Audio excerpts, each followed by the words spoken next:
Welcome back to Razmafsar TV. I'm really happy to have Beat here on our channel again. Hi, Beat. How are you? I'm good. How are you? Yeah. How is life in Australia at the moment, Beat? It's pretty good. Very warm.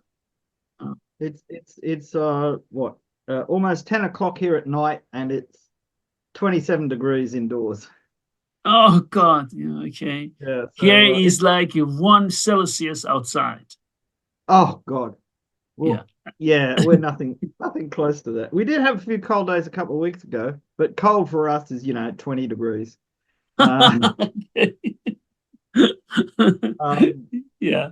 but yeah, we're used to. I grew up with this, so to me, it's just normal. Oh, Um, okay. People who didn't grow up in Sydney are shocked by the humidity because we're right on the coast, so there's fairly high humidity all the time. I Mm. mean, today in my house it's about 56% humidity, uh, which is good for me. That's one of the problems I have here is my house is so old and we sit on a hill and it's clay and every time it rains, moisture gets into the earth under the house. But in I mean, if you're air conditioned, well, you can. One of the first things air conditioners do is take humidity out of the air, which is very luxurious. We like it, but I haven't got it, so that's the way it is. Um, but generally speaking, we've had some lovely days. Um, Today was quite windy. Wasn't a hot wind though, so that was nice. When in Sydney, when winds come from the south, they're cool. If they come from the north or the west, they're hot. If they come from the east, they're usually cool because they're blowing straight over the ocean. So, we have kind of hot westerly winds are absolutely horrible. Very It's like nice. blowing off the desert. And sometimes we actually get dust clouds coming in Mm. from Western New South Wales into the city so that the whole sky turns brown. Um, Yes. it's fairly spectacular. And of course, the sun sets in the west. So when the sun goes down, the sun is this orange ball gradually turning to red as it gets closer to the horizon. And yeah, dust storms are very spectacular, but quite unpleasant. We are going today to talk about leather armor. So it's a very interesting topic we are going to have. And this is a very, let me just put it that way. And it's just in the beginning to mention that, because I get this question a lot. I mean, unfortunately, not in research circles or researcher circles, but mostly on the internet. And people come and ask, oh, why, I'm not talking about the steel armor and iron, right? Metal armor, why the Persian walls are not completely protected and protective as Europeans. And I always say, guys, that completely protective plate armor is not necessarily a battlefield armor, right? If you're completely protected like that, how long are you going to last in that Yeah. in that armor? People, always this question. I think I need answer it every day. I mean, I just don't even understand. Excuse me, I bring it up. Guys, we are, I know. We all do, all of us, lots of sport in our team. Lots of sport, 2 hours, 3 hours a day. But if you're a biological thing, once you dehydrate, you're going to die, guys. You know, I don't Well, care well, how good, well trained you are. yeah. The question is, if European armor was so good, why in the age when they were wearing all that protective armor did they have so much trouble expanding? So when the Western armies came to Mohacs to fight the Ottomans, they had all the plate armor and everything. The Serbians had perfectly good plate armor, just like further Western Europe. All these people fought people who wore armor closer to the Persian style, and they lost because it's good if you're fighting in a small country where you're going a couple of miles to fight your enemy and you all have time to put your armor on and everybody's organized and everything. But if you've got to travel hundreds of miles, then you can't wear that armor for hours and hours a day. Now, some people have tested it and worn armor for, 12 hours or something, but under really good situations where they had plenty of water and there was no real stress, nobody was trying to kill them. And The other thing is, even in Europe, full plate armor was for rich people. It was expensive. It had to be tailor made, and people like the English, who had lots of archers, would not have been successful if everybody was wearing full plate armor, because if everybody had 2 or 3 millimeter steel breastplates, then arrows are just going to bounce off them. Now, of Yes. course, you didn't shoot at the breastplate; you shot at the face or in the armpits or in the weaker, thinner metal on the arms and legs. But you know, it worked quite well in Europe.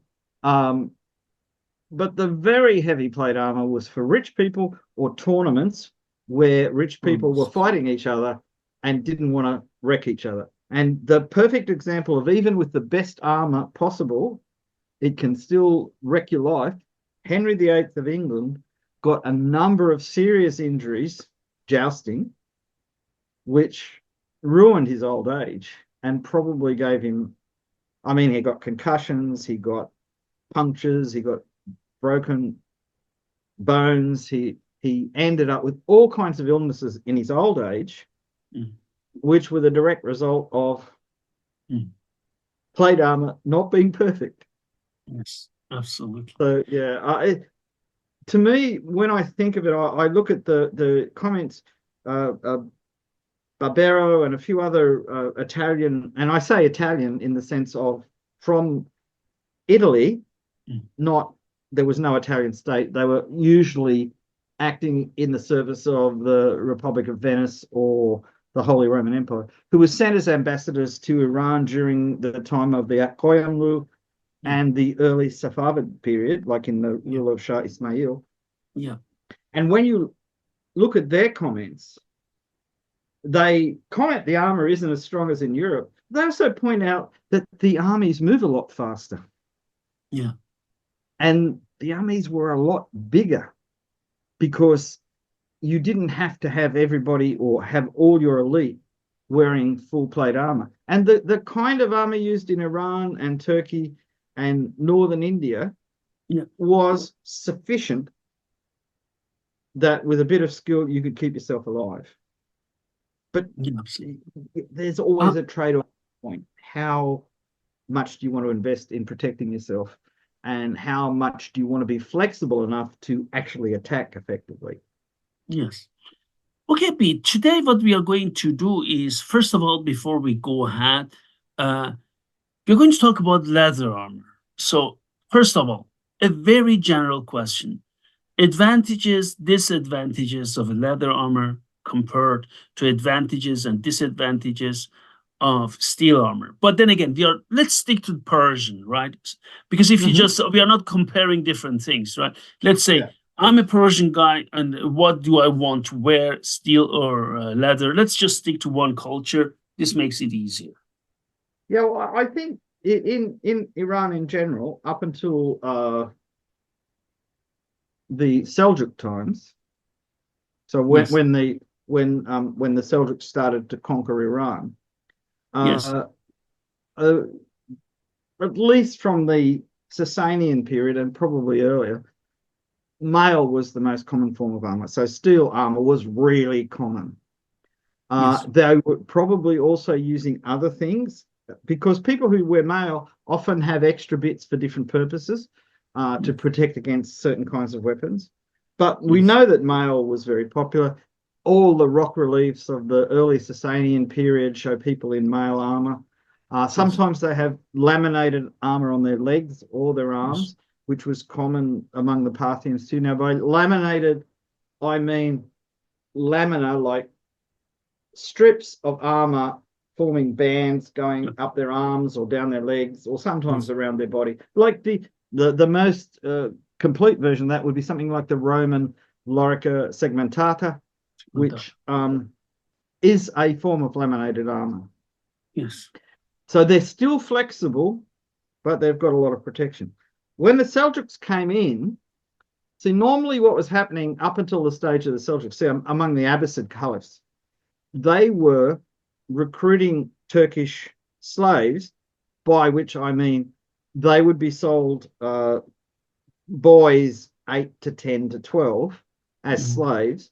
They would take them back to Baghdad or wherever, and for the next 10 years, they would train them in martial arts and riding and all this kind of stuff. And then they would integrate them into the army. They'd be freed, and this is the equivalent of the Mamluks in Egypt. Mm. Ghulam was the term mainly used in Iran. They have a similar meaning, people who were owned. But when they were adults, they weren't technically slaves anymore, though there were slave soldiers who stayed slaves their whole lives. Now, these people did not bring their own equipment with them because they were only children. So they used the equipment being used in Iran, mail shirts and padded undergarments and things like that, and bazuband on the arms, Mm. on the head, all this stuff, which was basically Iranian. When the Seljuks came in, they came in as political groups of their own, and they had spent a long time in Central Asia. And in Central Asia, lots of different types of armor had developed because it was there were Iranian people in the western part, there were Turkic people in the eastern part, there were Tibetans in the south. This whole area of Central Asia was a kind of very mixed up area, lots of military innovations. So lamellar armor of various types was used there. Other types of armor of little plates sewn onto backings and things, which we might call scale armor, but it's much more complicated than the scale armor we think of when you think of fish scale looking armor. All these things started to come into Iran because these people brought their own equipment with them instead of being Yeah. trained. Then, of course, the old pattern reasserted itself of the rulers bringing in slaves and training them up to have a loyal army that was loyal to them and not to the people in general or to some other tribal leader or something like that. So there are always these two things of the city-based, government-based, metropolitan style of armor and the tribal-based kind of mixed up group of whatever armors they had available. The advantage of leather armor in a tribal sense is that it's relatively easy to make if you're a nomad and you've got lots of horses and cattle and things, which when they die or when you eat them, leave a big skin, which you can turn into all kinds of useful stuff. And it's a matter of interest that some things that we think there's a PhD thesis by someone in I think 2004. I'm just trying to find the date on it. And he goes into armor making, and but because he's not a leather worker, he doesn't understand how people, when they're making leather equipment, how they work. And one of the things is laces for lacing armor together. A single goat skin can make about 160 feet of lace because you don't cut strips out, you cut it in one long spiral and then stretch it out straight. And this is things like this, which are technical things that leather workers know about, but are not obvious if you've never done it. And when you look at leather armor, and the earliest leather armor we've got in reasonable condition is the armor found in Tutankhamun's tomb in Egypt. So that's 12th, 13th century BCE. It already is very sophisticated. And there's armors where scales from the Achaemenid period have been found, metal scales, which have the same perforation structure as, say, the Scythian leather armor that the Metropolitan Museum of Art has, which is very similar to armors that have been excavated in Xinjiang recently in the last 10 years or something. And so the kind of use of leather armor was quite widespread. In general, it was probably cheaper to make than metal armor. I think a lot of metal armors used on the steppe, for instance, the Turks were famous as metal workers, but in some areas, they probably just imported the scales. I mean, you could make a bag of scales up and sell it for so many cows or so many sheep or whatever Mm. the trading unit was. And it's a practical way of doing it. Of course, governments in countries surrounding steppe areas did not want you selling weapons or material that could be used for making weapons or armor to the nomads because it had come back to bite you. And there are lots of regulations about this. If you look through Chinese literature, I haven't seen it in Iranian literature, but Mm. there's so much Iranian literature that's not easy to um, access outside of Iran. Mm. Uh, That's so right. so I'm sure that other, like historians and people in Iran probably are going to say, oh yeah, we found a rule that was, like the Samanids said, oh, you can't sell this to the Turks because they'll come back and bite us with it. Uh, Um, so go on. what kind of leather did they use? What kind of animal did they use? Okay, well, from the records I've seen from Iran proper, for thousands of years, um, cattle, Yeah. uh, cows, steers, and bulls were used. When water buffalo were introduced into Iraq, and I think then later they were introduced into the Gilan province and that around the Caspian because they had wet rice culture and things like that. Do you Water know how buffalo. tall they are? When I was in Gilan, you will not believe it. I Mhm. stood next to them, the back here. Yeah, they're huge. They are so huge. And the thing is, they have such scary horns in Gilan. Mhm. Then they look at you, and Iranians in Gilan told me, oh, don't worry, they're so sweet. And they were hanging around, walking freely, and they Yeah, came to you. They're sweet. I agree. They just look very, stern look at you, yeah, but they didn't attack or something. But they had one problem. Look, I think I do lots of sport, can take lots of shots, but these things come next to you when they want to change direction. Unintentionally, they hit you. And once they hit you, you just like this. You yeah. You go fly. fly. Yeah, Yeah. They are yeah. really strong animals. I've seen They them are. beat. They Yeah, are yeah. Well, we so have strong. we have introduced water buffalo in Australia that went feral in the Northern Territory. And because there were no pests here for them, they grew big and very strong. And the for some reason, Europeans who introduced them never learned how to actually train them. So in Indonesia, where they came from, little boys could ride around on a water buffalo and there'd be no problem. It would do exactly what they wanted. But in Australia, they would not do anything anyone wanted. Clearly, they just didn't grow up with people, so they didn't know that people uh, would be useful to them. But So what do you do with them in Australia? well, they do a lot of damage to the wetlands, so we tend to shoot them.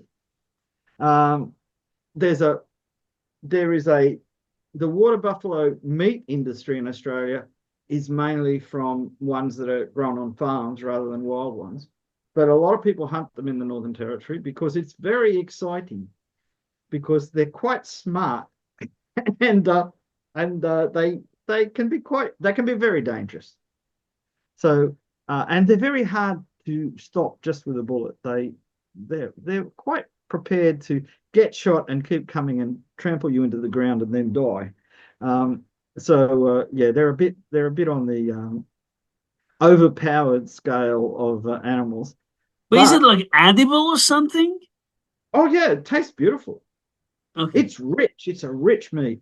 You've got to be careful where you get it from. Like the fillet steak of water buffalo is beautiful. You can just cook it on a barbecue or in a pan, French style or whatever, and it's absolutely beautiful. But meat from say the rump and the shoulders and that is really tough, but it's got a lot of flavor. So it's worthwhile if you get it to cut it up small and cook it for at a low heat for a long time until it softens and the fibers break up.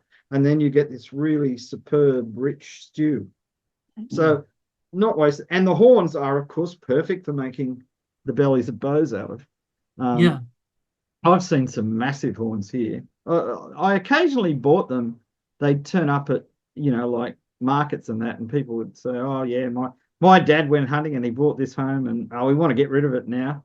And there'd be pairs of horns that absolutely massive. And their skin, their hide can be used for making armor. Oh yeah, I've actually got a roll of buffalo hide right here. Can you It's show it not, to us? yeah, it's not suitable for armor because it was particularly tanned and prepared to make belts out of. Mhm. So this is about. Oh wait a minute, I've got something here to measure it, so I can tell you exactly how thick it is. Okay. Uh, so this has been impregnated with wax to make it flexible to make belts. But there are other ways of treating it to make it hard and not flexible. So it's 4.4 millimeters thick. So Oh, this is a roll of it. yeah. It's a kind of chrome tanning, and then they fill it with wax. So the inside, that's the inside. It's very shiny and soft and nice. The backside is kind of Mhm. pretty smooth. It Mhm. makes beautiful belts. And to be honest, a half-inch strap of that almost would support my whole weight, and I'm Wow. not light. Uh, so it's a really nice leather for, and if you tan it, just veg tan it, Mhm. um, then you can get thick, really strong, really hard leather. Mhm. But you can also shave it really thin and make very high quality fine leather for making wallets and stuff. It's really versatile. A very good leather. And a lot of shields were made from buffalo hide. Yes. Um, and they last for hundreds of years. Of there's nothing, course. there's nothing to complain about there. Oh, When it's Go on. mhm. That's I was And going you to say, and yeah, you can do also, you can use other hide type of hide as well, right? yeah. Horsehide was used, though it's Yeah. not as thick. Deer hide is usually used for straps and that, because deer hide, when you brain tan it, you can tan it so it's very soft and strong Yeah. and very flexible, so it's perfect for straps and that. Yes. You can, uh, I would think the backs of donkeys have quite thick leather on them. It can be made into a quite thick leather. Chagrin, it was originally a donkey leather. Yes. Um, so in general, sheepskin is too thin for anything like armor, but it's very good for making hats and stuff. I mean, the leather part, not the furry part. The furry part's obviously good for making hats. Um, goat skin is great for making lacing for armor because it's really quite strong. The only leather that's stronger at that thickness is kangaroo, which they didn't have. So Mhm. I would say that in Mongolia they talk of the 5 special animals, which are, I think it's camels, horses, cattle, sheep, and goats. Mhm. So the camel leather is quite good. Mhm. Um, and the other thing, like with water buffalo, the bones are super dense. They're very Mhm. good for making any kind of bone fittings that have to be really strong. They're Yeah. great for making thumb rings. I've been trying to get a buffalo femur for years to make thumb rings out of, because people I knew who butchered Mhm. when they'd been hunting and butchered a water buffalo Mhm. said the bones were the layer of hard bone, like a bone's got a spongy layer in the middle and hard bone on the outside, Yes. is much thicker in water buffalo than most animals, Mhm. and it's very high quality. So Mhm. you'd look at, if you've got a water buffalo, Mhm. regular cattle or wild cattle, Mhm. um, donkeys and wild asses like onagers, Mhm. the Yeah. gur from, yeah, from Mhm. Batam gur, um, Mhm. and then at the next level, horses, sheep, and goats. You can make hard leather out of horse skin, but it's not as easy. It's much better for other things. Mhm. Um, and usually horses were kept until they were very old.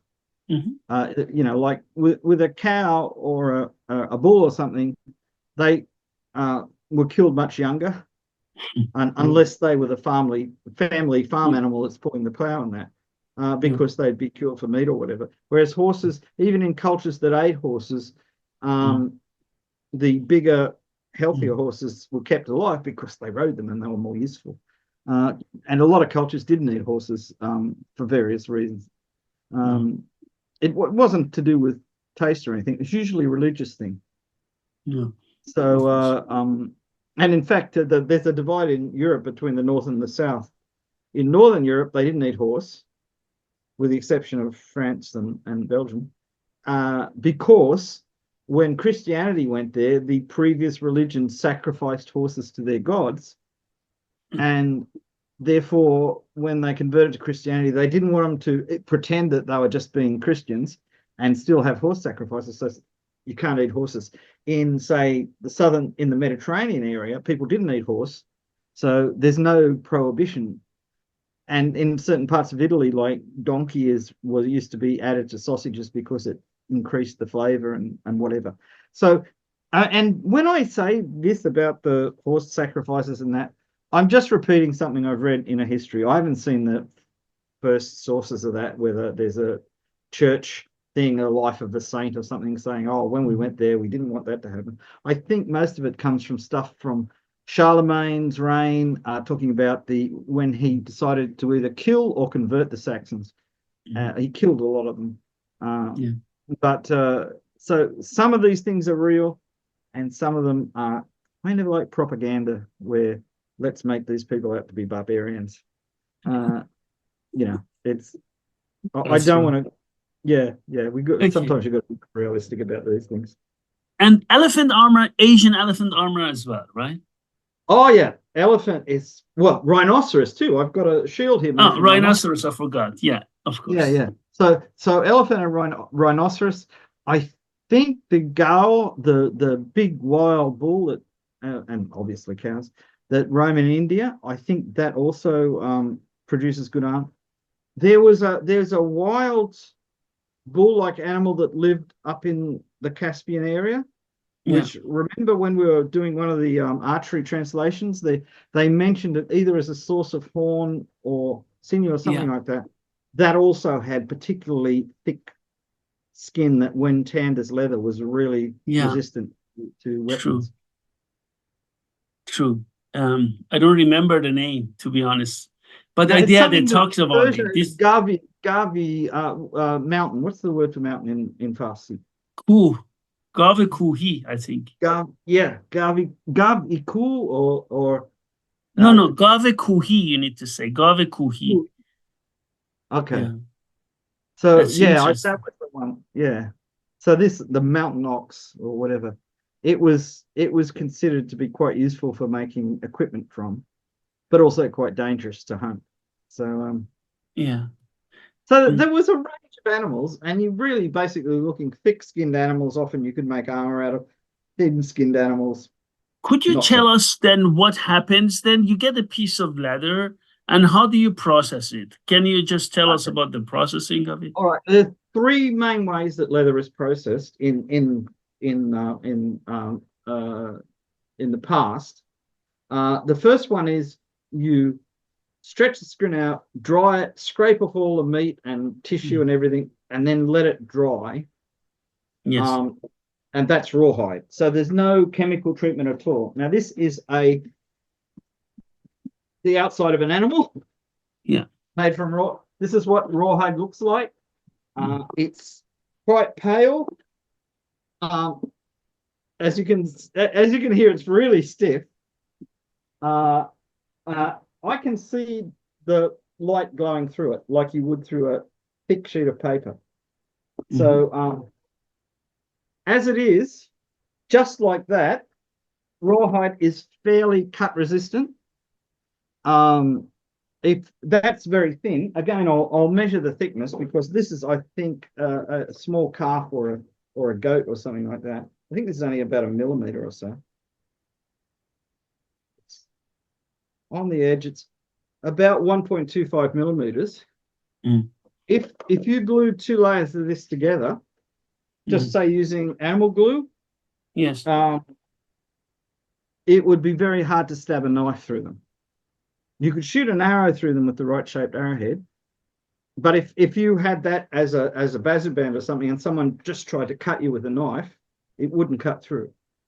In fact, you've got to soak it to cut it usually.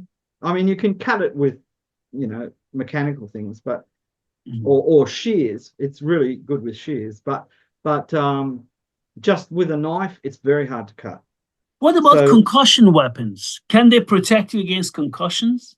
this is something I was thinking about when you told me what you wanted to talk about. Um, when you glue layers of that together and lace them together as either laminated or lamellar armor, the structure tends to dissipate blows. Mhm. So I was once wearing this and I went along to a medieval thing. So this is shoulder armor made of leather lamellar. Yeah. So I had this on and a gentleman, and I'll call him that, came Mm. up to me and Mm. whacked me with one of those big rattan swords the SCA likes. Mm. So no padding or anything, just whack across the shoulder there. And I turned around and said, "What did you do that for?" He said, "I wanted to see how good the armor was." I said, "Maybe you should have asked first." Mm. But it was just like someone pushed me. There was no concussive Mm. force, no Mm. bruising. Mm. Leather armor is quite good at absorbing that kind of stuff. Mhm. Um, it but if you have things like narrow bladed axes, Mm.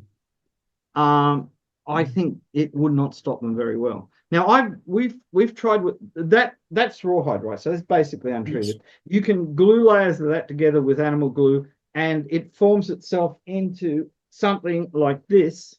Mm. And if you, I'm trying to get that right. Mm. Um, Mm. if you look, that's two layers, and you cannot see the join. You can basically just see a slight color difference between the two layers. Yes. Now, it's as solid as a piece of plexiglass or something. Now, to cut through that would be really difficult.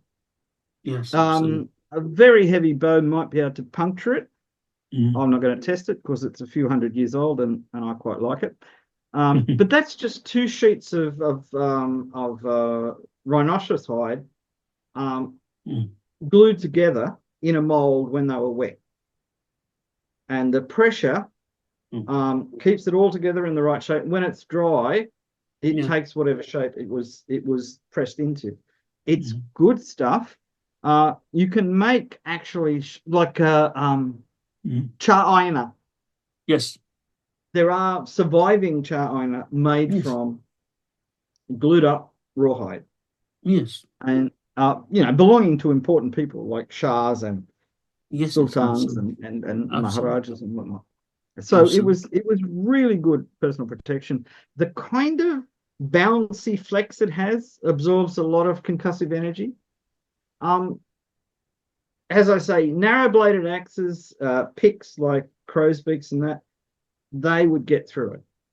But they're Mm. very dangerous to even plate armor. I mean, not as dangerous, but still. The Mm. difference is a rawhide like charina or a Mm. laminated armor would be considerably lighter. Yeah, yeah, absolutely. Um, I had Bede, I handled some rawhide scabbards made of rawhide for knife scabbards, especially yeah, made by Native Americans, yeah, and they they were were good. so hard you couldn't Yeah, even, they didn't give in when you yeah, tried to press. Nothing. yeah, It was like metal.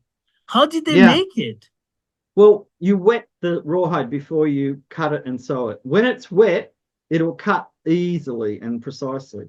Okay. When it's dry, it forgets all about being able to be cut and will not let you cut it. See, it makes a good knife scabbard, except there's one disadvantage. It can blunt the knife a little bit because softer steels are really not up to how hard it can get. Yeah. Uh, I remember But the is first it time. like because they impregnated it with something else? No, huh? No, it's the natural way it is. You can treat rawhide with various animal fats and things and make it soft and flexible and somewhat like that buffalo hide was. Mm. waxes and fats, and they Yeah. penetrate into it. So rawhide naturally is hard and stiff, but you can make it soft and flexible. And in Argentina, where they do a lot of braiding of rawhide, Yeah. um, they they know exactly how to treat it to make the strips. The strips, when they braid them, are so hard that they just cut a point on them. They don't need a needle to go through the slots or anything because it's so tough. It's a very good material. Its disadvantage is if it gets wet, it goes soft. So what I mean, the shield may have originally been painted. I don't think so. It's got some traces of lacquer, but clear lacquer, so you could see through it. But you would lacquer, whether with shellac type lacquers, or if you're in East Asia and you had access to Urushi type lacquers, you would use that to seal the rawhide from moisture. Once you've done that, you've got a relatively light, very strong, and somewhat it's got a bit of spring in it. It's like a spring. It's So not yeah, it's not if like you card. don't put lacquer on it and then it rains, your armor is not very functional, right? Yeah, you put a big coat over it or something to keep it dry. Uh, it's a difficult thing. See, I mean, a lot of the areas where this type of armor was used were not Yeah. particularly rainy areas. Yeah. I mean, like central Iran, you don't get a lot of rain there. You get a lot of rain in Gilan and Mazandaran and places like Yeah. that. But they have a lot of deserts and things. It's quite good in those areas. The In Central Asia, like up Yeah. through Transoxania into Mm. Xinjiang and China, and that there's a lot of really dry areas. But a lot of surviving rawhide-based armor is painted. Painted. So I think that was the more normal thing to do with it. I think they painted it and they used paints that would waterproof it. They could be lac-based paints, shellac and things like that. They could even be based on things like pine oils and things like that. So you can render down pine to make a tar. You can make Mm-hmm. birch tar out of birch trees.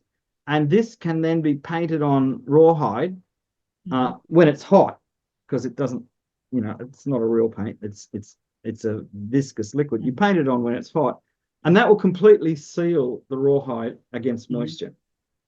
Mm-hmm. So there are lots of ways of making it waterproof. It's not perfect, but mail rusts as well. So I mean, there's Yeah. moisture is the enemy of almost everything.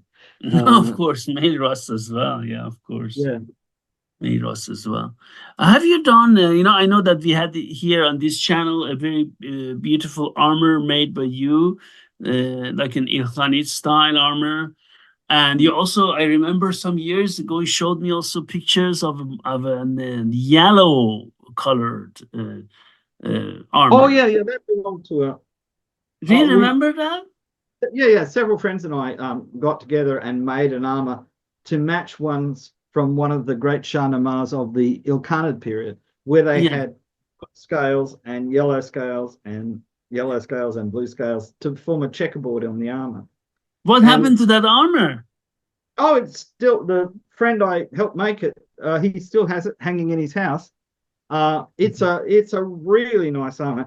We started making armor quite a long time ago out of leather. Oh, And our first armors were oh, very functional and quite good looking. But as we got further on, we got more sophisticated in our design.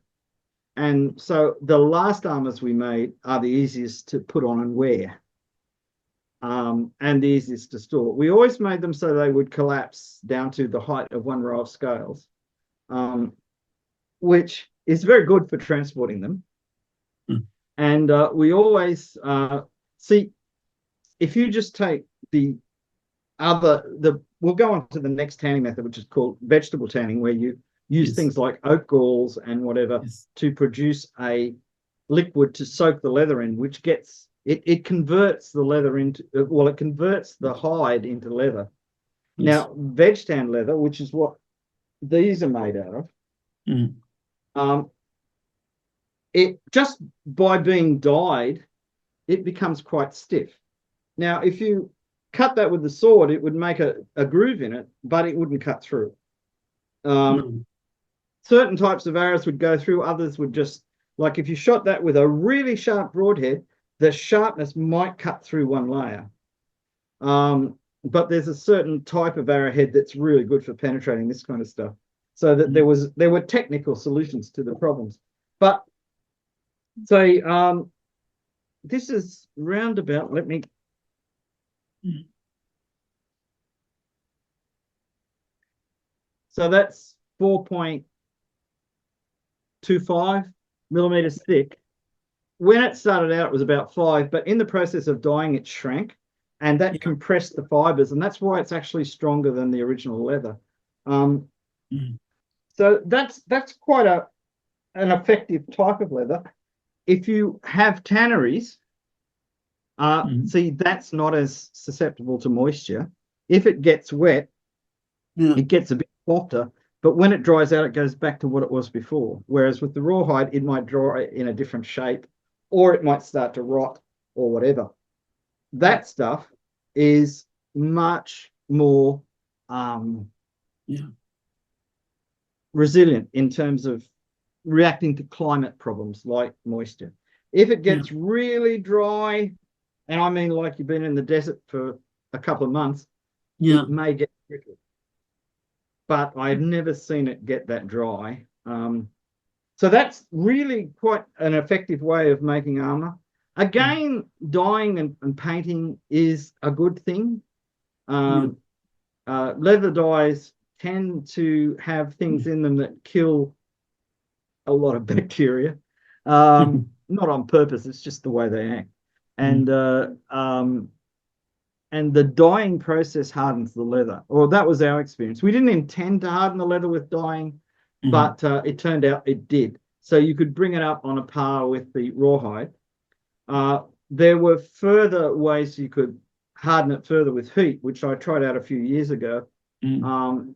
And you could buy the heat treatment, Mm. which is quite gentle, Mm. which is basically baking it at a temperature of about So you put the 90. whole plates and bake it, or do you Yeah, put the yeah. arm? So what you cut the plate out, Yeah. punch all the holes in it, put any decorations you like on it, Mm. but don't dye it. Then you put it on a mold and put it in the oven at just below boiling point. It has to be damp What when is you the put it temperature? What is the around temperature? about 96 degrees, Oh, 97 nice. degrees. And Just below and 100. Mm. yeah, and how would you do that in the old days? You'd have a glass, sorry, you'd have a little beaker of water in there, and you Mm. made sure it was too hot to put your finger in, but not boiling. And that would say your oven's at the right temperature. It's I thought about this for a while. Is this easy to do or hard to do? And it's easy to do if you make any Mm. kind of oven. So Yeah. you put it in the shape you want it, you leave it there Mm. for about 20 minutes, Yeah. you take it out, you let it cool down, and then you can dye it. And it won't change shape. Yeah. Wet dye and everything doesn't affect its shape. And it's Mm. cut resistant. I made some 2 mil, I think it was 2 mil thick scales, so they were very, very fine, Yeah. and they were absolutely, you couldn't change their shape. They would just stay straight, like it was a small piece of Mm. metal or something. I Mm. was very impressed. The other ways Mm. of doing it are some people boil leather in wax, hot Yeah. wax. Yeah. Uh, what that seems to make is something that's not only is it easy to cut, but it polishes the knife blade when you do it. The Yes. wax is probably not it was used to shape leather, but probably not to make it cut resistant. Mm. People have tried it in water. I know somebody who successfully did it in water, Mm. boiling water, but the problem was you had to dip it in really fast, get it out really fast. Yeah. It was much more skillful, and there was a great tendency of the shapes to change, which meant Yes. that if you had all these scales with matching holes and then you boiled Yes. them, then the holes didn't match anymore. So it was a bit of a Yes. pain, and it wasn't permanent, as far Mm. as I could tell. But I could be Mm. wrong about that. It may have been more permanent than I thought. Mm. Um, so they're Um, the main mm. ways Mm. that I know of hardening leather. Mm. As I say, there's a kind of default hardening when you soak it in something. And dye, most of the commercially available dyes I used when I was making armor had a degree of alcohol in them, as well as water to dilute them. And the alcohol, as it evaporated, seemed to harden the leather quite well. And Bede, may I just share something for you? And you tell us is by a Songwari, right? Let me just see where it is. Just a second, please. I need to search for it. Because then I have some Persian miniatures, and I think we talked about them that might be interesting for us, correct? Okay, just a second, please. Where did I put that one? Here. And then I come back to the making process before I forget. Okay, hold on. Please hold on. Okay, Bede, what do we see here? Now, I'm basing these. I'm basing my observations on a couple of things.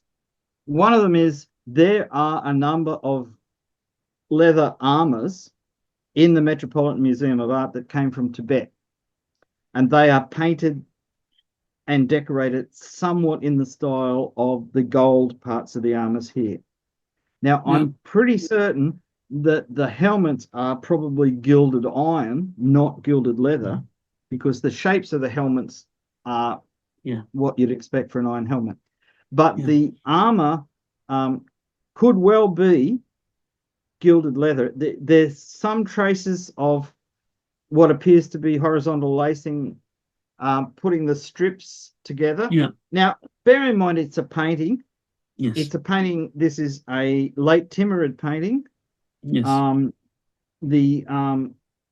These painters were copying older paintings from about 100 years earlier, and they tended to make them look prettier.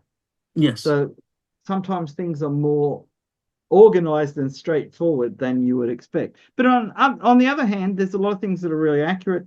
The angles of the tips of the bows, all these things are very accurate. The horse gear is accurate. The decorations on the shields are for real. That's people really decorated their shields like that. They're surviving shields like that. There's a lot of details in this that show that the artist was familiar with a lot of the things he was showing. But again, they get a bit carried away. Like the deep blue coats with the patterns of 4 dots on them, like little stars, are meant to be brigandines. That is to say, a coat with an internal layer of steel plates that are riveted on, and the patterns of dots are the rivets. But until we find one that's done in that style, it's almost certain that that's just a artistic way of showing the style. The 4 little dots, normally they would be 3 dots rather than 4, but 4 dots looks better if you're a painting. And I think, when you're painting, you think, we'll make it look nice. We're not trying to produce a manual for how to make armor. We're just trying to make something that looks very real. And I mean, honestly, the flow of the battle and that is well depicted. I mean, the 2 principal people are using maces and shields, and the maces have quite long handles compared to, say, Western maces, which were much shorter. You could get a real speed up to the head of that mace and deliver a really powerful blow. And you can see the guy on the bottom who's going from right to left, he's struck at the head of the one who's going from left to right, and he's put his shield up to defend his head, which is effective. The other guy is also holding his shield high, anticipating a blow from the guy in the golden armor, because this was they're going for the head. This is we want to knock this guy out. So there's degrees of realism and there's useful information, but it's not 100% realistic. Here we have it as well, especially those guys on the left and right side. We have also a close-up, right? So we can take a look at them. This is an interpretation of what I think is a kind of banded armor, where strips of leather, hardened leather or rawhide that's been painted, or both that have been painted, are arranged using lacing or sometimes just sewn to a backing, like scale Yeah. armor, to produce something like this. Yes. Um, Yes. I'll show you when we've finished looking at the paintings, I'll show that in detail. And that Yes. forms these horizontal band patterns, Yes. which the artists of this period kind of stylized. But if you look at the earlier paintings, say 100 or 120 years before, like in the Juliad period, Yes. you'll see that there are patterns of dots and vertical lines and that suggest lacing. Racing. Yes. And, even in Japan, where leather armor was quite well known. And in fact, the Japanese went one step further and they would alternate a leather scale with a metal scale to make the armor slightly lighter Yes. than the heavy metal scales. And they Yes. considered it quite effective. And because Japan was so damp, high Yes. humidity Yeah. in that, they lacquered Mm. everything, metal and Mm. leather, to prevent it from either rusting or degenerating. So this type of armor that they're showing on the horseman at the back, I think again represents a real armor, but it may have been not as common at the time this painting was done, which was in the 1460s or something like that. Yeah. Yeah. And so therefore they they knew about it and they wanted to show it because they were copying an Mm. earlier book, but they didn't know all the details because it was rare to see. I mean, in the Baba Nama, Mm. when Baba was Yes. went up to visit his relatives in the Chagatai Mm. Khanate, he Yes. commented that they had some really weird old style armor up there, and I think this is what we were talking about. Um, it's mail armor with little plates in it had, by the time this was painted, become much more common than the type of armor that they're describing. Though it still may have been used in the Timurid armies by tribesmen that Timur brought from Central Asia with him. Because, Yeah. as I say, in the main part of Iran, mail production was very high quality and I think quite large quantities, judging Yeah. by how much is Yes. shown. Absolutely. Absolutely. Okay. So this is this one we wanted to see. And Yeah. can you just we talk about it a bit as well? Then we can move on, please. Oh, yeah. Well, this is another case showing. Now, first of all, he's got Bazuband, Yes. um, and the Bazuband have Mm. back of the palm protection, Yes. back of the hand protection, which is Yes. probably hinged. Mm. You notice they're split almost straight down the center with hinges rather than the later ones which are joined together by strips of mail. Yes. I've seen in a book on Mongolian history, published in either Inner Mongolia or Mongolia proper, I think it was Inner Mongolia, that a pair of Bazaban have survived that hinge open like that. So it's not just artistic convention, that they were really made that way. Um, Now they're the same color as his helmet, and You see in Arms and Armor from Iran, examples from that from Military Museum of Iran, surviving yeah, examples. yeah. Because I mean, early buzzer buns are quite different from later ones because the later ones were much more sophisticated.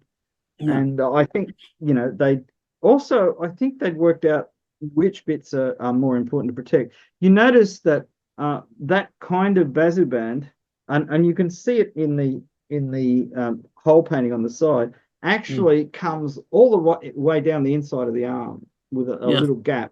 One of the horsemen has speared somebody shooting a bow and they've fallen off their horse, and you Yes. can see the inside of his left arm, and you can see the bazaban. There's a long strip of unprotected area down there because it Yes. closes around the arm. Yes. Whereas later bazaban have a piece down near the wrist that goes part way up the inside of the arm, which is a separate hinged piece or Yes. connected by mail. But this style is I think the earlier style, how it all started. Now the armor itself, his cuirass covering his body and upper thighs, if you notice, it's composed of horizontal bands, Mm. which have a dense pattern, Mm. and then there's a fairly plain band, thin band with a series of like dashed lines, and then a Mm, dense pattern again. Now, my guess is what the artist saw and what he's trying to describe is a series of solid um, leather plates with holes at the top and bottom that overlap each other, and then there's lacing that goes between them. They're not meant to collapse.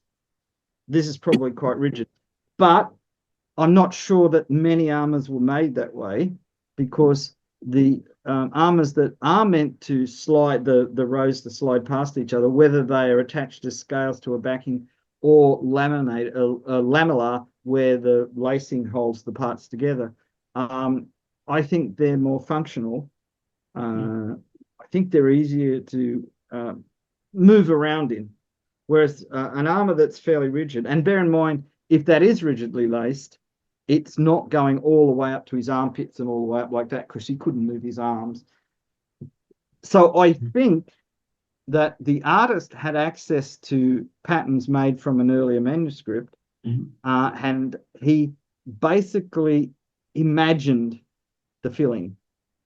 mm, Uh, Whereas when they're showing people in Kazagand or in English brigandine, so plates on the inside of a padded coat, it's really accurate, because I think that was still in use. I mean, it's possible yes. that that's not a brigandine they're trying to depict. It might be mail sewn between two layers of cloth, and the rivets may be purely to stop the mail from moving around. Yeah. I mean, there is a surviving Transylvanian mail shirt with lots of gold decorations riveted through the Mm, mail, and it is possible that the original coat had a fabric cover that they were on the surface of, and the mail was inside. I don't think so, but it could be, and this is might be what they mean. You notice and the black aventail on his helmet? yeah, That's almost certainly mail yeah, painted with silver paint, and the silver has turned black with age. This is why the sword blades are black as well, because they painted them with silver in an emulsion to make the paint. So finely ground up uh, mm, silver dust, mm, and then they mixed that with the base for their paint, and then painted that on. So when it was new, and they would have used like a piece of agate or something to rub along it until it mm, shone like metal. mm, But mm, over, you know, five, mm, 6, 700 years, mm, oxygen in the air combines with the silver and turns it black. mm. So this is why you Yes, have black rivers, black yes, swords, and black mail. yes, yes. So this was this one, and okay, this is the same thing, just a bigger picture, right? So you can take a look at that. Yeah. So let us just leave this. Thank you very much. Anything else you would like to share with us today? Well, I was going to say this is. I mean, I did hold it up when I was just a little thing. So this is what happens when you actually make strips of leather that you harden Yes, and lace up like it was lamellar. Now that yes, it's as flexible as lamellar, yes, it's not very flexible. It doesn't bend very easily. That would yes, stop an average sword blow. yes, It wouldn't stop an arrow from, say, 100-pound plus bow. yes, Uh, it would slow it down. So yes, if somebody shot at you from like 100 meters away, yes, the arrow probably wouldn't go all the way through. If they were 50 meters away, you'd be in real trouble. yes, An expert with a lance could easily, yes, with some of the lances they use, and you've seen lots of Persian lance heads, some of them are really strong, probably would go through that, or at least go in deep enough that he could push you off your horse with his lance. yes, Because we always think in terms of, oh, like in movies or games or whatever, the lance goes through the guy or breaks off or whatever. But in fact, if the lance doesn't penetrate deeply into the armor, it's still a big lever you've got on this guy, which you yeah, can use to push him away or push him over or knock him down. that's Um, true. I was going to say, it's quite possible to make a helmet out of leather. Mhm. Um, this one is not hardened because it was just to demonstrate how to do it. It wasn't meant to suffer blows. Um, I've seen a couple that have been made for use in warfare, and there's a few of them in the Metropolitan Museum of Art's Tibetan In armor collection. Military Museum of Tehran, again, I repeat, depicted in my book, Arms and Armor from Iran, we have one made of rhino horn, Mhm. exactly like a kolahut, and I had it in my hand. I also charine of it, very Mhm. hard. You couldn't even move it. Yeah. Top leather. And I also seen a similar example, Persian one, made when I was in Dr. Mazopovoma, Elena, in Hermitage Museum. Very similar one from both of them are from Zand period. Bead, the same shape bowl made of leather armor. Yeah, Leather, because made of leather, made of hide, yeah, yeah. and that's why, when you look at paintings, you can't be definite because craftsmen could make something out of leather that functioned like a metal helmet, paint it and gild it, and it looks like a metal helmet. And until you pick up a real one, you don't know that it's not metal.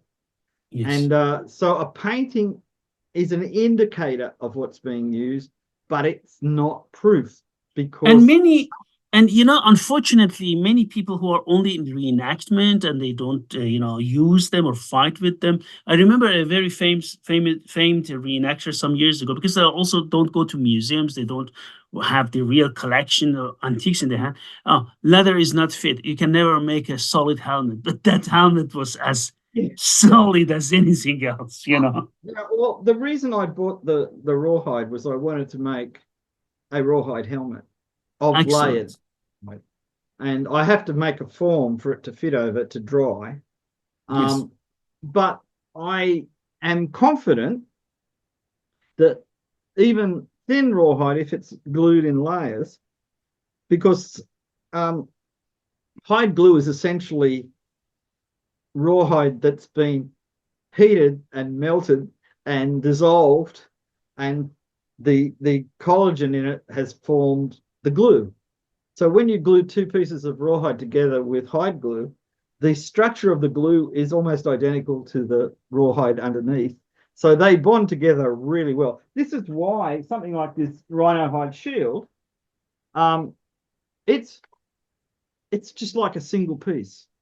If you Yes. didn't look really carefully at the edge and realize that there's more than one layer there, you wouldn't know. And it's honestly, I'm not going to do it because it's a really nice antique, but you could stand on that and it wouldn't even move. So you can imagine a helmet made in the same way. Yeah. And they were, Excellent. it wasn't just in Iran. There are hard leather helmets from Korea and from the Joseon period and from the Qing dynasty in China, Yeah. which are as effective as a metal helmet. Now, it's Mm. an interesting point. Neither one, the metal helmet nor the rawhide lacquered helmet, is going to stop a bullet. Yeah, of course. But both of them would stop a sword blow. And the thing is, you probably, if they're both equally effective, you probably pick the lighter one because you've got to wear it all day. Mhm. No, So, I absolutely. mean, there was a kind of resurgence of leather armor after the invention of firearms because you could make leather armor that was relatively, it's not a whole lot lighter. Rawhide is lighter. Leather, to get the same protection, the thickness is increased. So when I made the lamellar armors, they were around about Mm. 12 to 13 kilograms in weight for a full armor. Yes. Whereas one made out of, say, 1 millimeter lamellar plates would have been probably about 2 kilos lighter. And Okay. it has the advantage of because it's not as thick, it's not as bulky. But on the No. other hand, that bulkiness is one of the reasons it's good at absorbing percussive blows, like from a mace or Yeah, something like that. It's, absolutely. there's you've got to trade for the actual thing that you want it to do. And Yeah. of course, leather armor was really popular for horse armor Yes, absolutely. because it Very. was cheaper and horses weren't being specifically targeted except in big battles. When, but if you were out fighting in small battles and that, you wanted to kill the guy, cut off his head, bring it back to your boss, get a reward for it, and bring the horse back as well because you could sell the horse.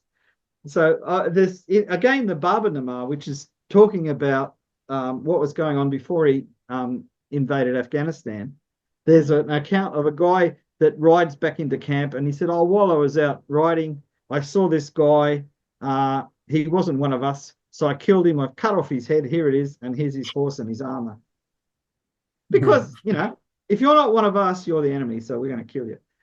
So uh, if you've got armor that you can wear all day and it's not terribly uncomfortable, or and this is another point, if you're not wearing it all day but you pack it in boxes and put it on a pack horse or a donkey, Yes.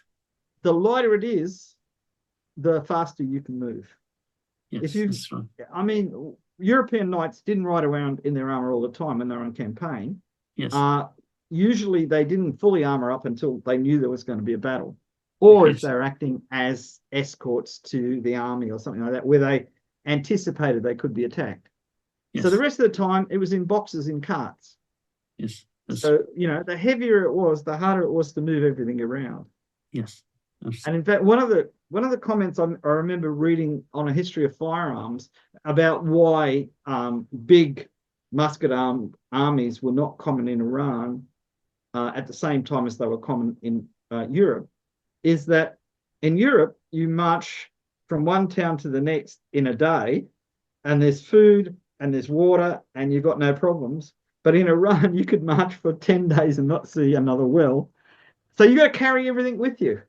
And Yeah. once you have to carry everything with you, which includes gunpowder and guns and all that kind of stuff, none of this stuff is light. There becomes a point of diminishing returns. So Yes. what we used to talk about in horse archers, a horse archer is full equipment, can be carried on his horse with him. There was nothing else. Food and that, yeah, that would be servants and whomever would bring that along. But all of his weapons and armor and everything could be either carried on his horse or worn. But if you've got the level of armor that was used in Western Europe, you needed extra people. You Yeah, needed you people. did. You needed people to help you put it on. I mean, the better the armor was, the harder it was to put on by yourself, because there were straps in places you couldn't reach. So you needed a squire, you needed servants. So I mean, there's lots of reasons why Europeans liked full armor and why they developed that way, but there are lots of reasons that people in Iran and Central Asia and Mongolia, Manchuria, North China didn't, because the practicalities were It's over the long practicality. distance. Yeah. Yeah, it was just not that practical. And absolutely, I fully agree with you. At the end of our discussions, Pete, would you like to add anything to now, or is everything okay? I think we've covered most things. I think the important thing to take away from this is you can make effective leather armor. Yeah. It's not as strong as plate armor, but it's more flexible. And I don't mean bendy flexible. I mean, you can make it so it's easy to move around in. And Yes.